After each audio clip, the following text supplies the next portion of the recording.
Hello tout le monde, bienvenue sur la chaîne Audie Entre les lignes. Aujourd'hui je vous retrouve pour vous parler de ma pile à lire du printemps. J'ai volontairement sélectionné que des romans écrits par des femmes. Pourquoi? Ne me demandez pas, c'est ce que m'évoque le printemps. Et bref, je vous présente ça tout de suite. Le premier roman que j'ai sélectionné, c'est La vie est facile, ne t'inquiète pas. Donc c'est un roman contemporain qui va parler de renouveau. D'après le résumé, on va être amené à parler des relations amoureuses, des choix que l'on peut faire dans la vie. Je vais vous lire le résumé, peut-être que ça vous donnera envie également. Rentrée d'Irlande, Diane est bien décidée à reconstruire sa vie à Paris. Avec l'aide de son ami Félix, elle s'est lancée à corps perdu dans la reprise en main de son café littéraire.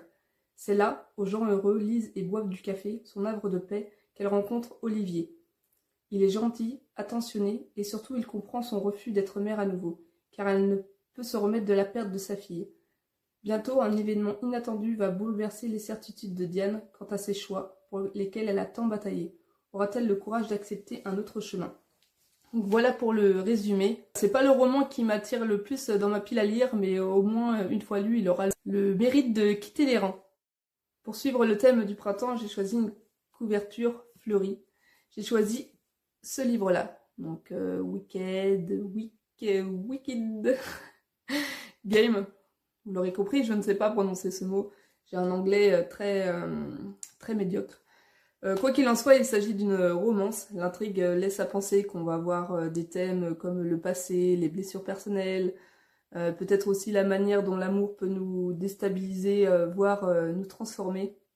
C'est un livre qui me donne très envie, pas spécialement pour le résumé honnêtement que je vais vous lire tout de suite, mais surtout pour la couverture que je trouve magnifique.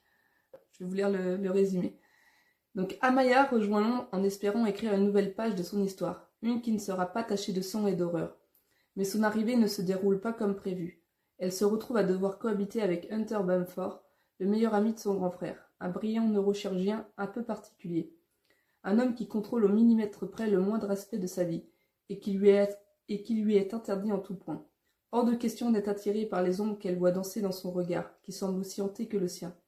Cependant, Amaya se révèle être la seule à réussir à lui extirper des émotions, si inquiétantes soient-elles, et la jeune femme compte bien en jouer pour découvrir qui est réellement l'homme qui l'héberge, au risque que ce jeu dangereux la dépasse totalement. Voilà pour le résumé. Et je pense que vous aurez très rapidement mon avis sur ce livre-là. Le troisième roman que j'ai choisi, c'est Les Oubliés du dimanche. Donc c'est un roman d'amour qui va sans doute faire écho à l'histoire avec un grand H. Donc je vais vous lire le résumé également pour ce livre-ci. Faute de connaître son histoire, Justine, 21 ans, se passionne pour celle d'Hélène, pensionnaire presque centenaire, de la maison de retraite où la jeune femme est aide-soignante. Sa vie est un roman. Sa rencontre avec Lucien en 1933, leur amour, la guerre, le juif Simon planqué dans la cave, la trahison, la Gestapo, la déportation. Justine extorque peu à peu la vieille dame de lourds secrets et finit par affronter ceux de sa propre famille. Le fait que ça soit des confidences entre une jeune femme et une personne beaucoup plus âgée, je pense que ça va créer beaucoup d'humanité, de sensibilité. Et je pense que par les temps qui courent, on a besoin de ce genre de message. Donc voilà pour ce livre-ci de Valérie Perrin, Les Oubliés du dimanche. Ensuite, j'ai choisi deux romans de Freda McFadden. Impossible de faire une pile à lire sans thriller. Tout simplement impossible. Donc le premier roman que j'ai choisi, c'est La Psy. Je vais commencer par vous lire le résumé. Donc jeunes mariés, Tricia et Ethan recherchent la maison de leurs rêves alors qu'ils visitent le manoir isolé de la docteure Adrienne Hall, une psychiatre disparue 3 ans plus tôt. Ils se retrouvent piégés par une violente tempête de neige, au grand effroi de Tricia, qui est persuadée que quelque chose de terrible s'est produit dans cette demeure. Et puis il y a ces empreintes de pas récentes sur le parquet, comme si quelqu'un vivait encore là. Par hasard, Tricia découvre une pièce secrète qui renferme les enregistrements audio de chaque patient de la docteure Hall. Le voile de mystère qui recouvre la disparition de la psy se lève lentement, mais déterrer des secrets enfouis est un jeu dangereux. Tout dans ce résumé me laisse penser que je vais adorer. À partir du moment où des personnages, mais que ce soit dans les films ou dans les romans, découvrent des choses qu'ils ne sont pas censés voir, ça attise ma curiosité. C'est une autrice que je ne connais pas, j'ai jamais lu de livre d'elle, mais pour le coup, Au printemps, j'aurai l'occasion de découvrir 2 de ses romans. Le second livre que j'ai choisi de cette autrice, c'est La femme de ménage, parce que j'ai pas encore lu cette saga. Ça sera chose faite d'ici la fin de l'année. Je vais vous lire le résumé. Chaque jour, Millie fait le ménage dans la belle maison des Winchester, une riche famille new-yorkaise. Elle récupère aussi leur fille à l'école et prépare les repas avant d'aller se coucher dans sa chambre au grenier. Pour la jeune femme, ce nouveau travail est une chance inespérée, l'occasion de repartir de zéro.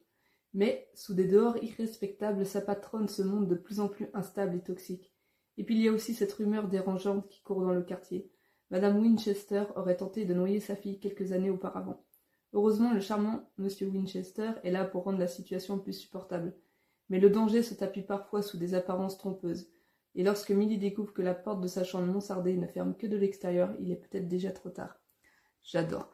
J'imagine bien des personnages avec des caractères bien propres à eux. Le mari qui a l'air très très gentil et à l'opposé sa femme qui semble presque pas méchante, mais j'imagine bien un caractère un peu hautain, tout ça. Donc voilà, tout ce que j'adore, j'ai hâte de découvrir ce roman également. Je vous dis ça à chaque roman finalement. En même temps, si c'est dans ma pile à lire, c'est des choses qui sont susceptibles de me plaire. Et pour terminer, j'ai choisi un roman d'une saga que je veux lire depuis un moment. J'ai choisi La sage-femme d'Auschwitz. Je vous lis le résumé et puis après je vous en touche 2 mots. Donc, lorsqu'elle arrive à Auschwitz sous un ciel bas et gris, Anna est persuadée qu'elle ne survivra pas à l'enfer du camp. Mais elle possède une compétence que les nazis recherchent. Elle est sage-femme. Son travail sera de donner naissance aux enfants des autres prisonnières. Une mission terrible car dès qu'ils ont poussé leur premier cri, les nouveau-nés sont emmenés et donnés à des familles allemandes. Malgré la détresse de ces femmes à qui on vole leur bébé, Anna essaie d'apporter un peu de réconfort autour d'elle. Et puis un jour, elle réalise qu'elle peut faire plus. Secrètement, elle tatoue les petits avec des numéros de déportés de leur mère. C'est une lueur d'espoir dans ce monde d'une infinie noirceur, et si après l'horreur de la guerre, grâce à ce petit geste, ces enfants et leur mère pouvaient se retrouver. Je trouve toujours dingue les gens qui arrivent à trouver de l'espoir dans ce genre de situation. Perso, je sais qu'au moindre truc qui va pas, j'ai tendance à m'effondrer, à baisser les bras. Et je trouve que de lire ce genre de roman, ça permet de relativiser, d'appréhender et d'apprécier les choses différemment.